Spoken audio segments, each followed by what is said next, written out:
bateka maitzen dau bestien lagunen bikotiaz ez dakiz zer. Ez dakiz zer mata arrain daoz itxasuan.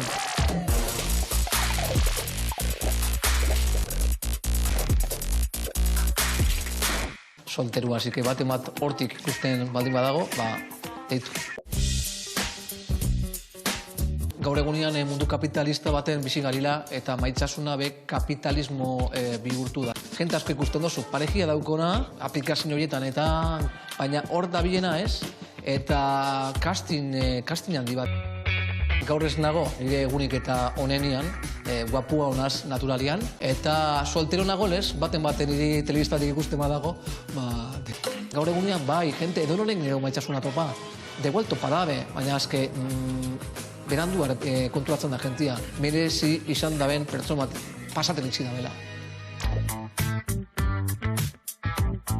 Lehen magi bat eguan, ez? Joaz gantzuan, da lehen begizetara eta begiratzen ginean. Gaur egunean, soiaz diskoteka batera, eta inok ez dutzu begizetara behitzen.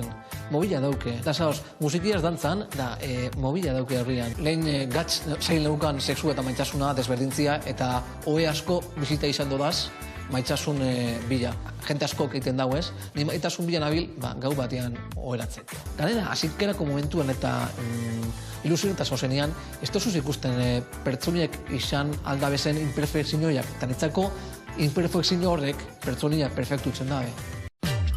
Grindr, Tinder, eta emoten dago arragitegi bat ala, 24 ordu zilarrian, jenti hor dagoela, esponi duta, nest kulturan bizi gara.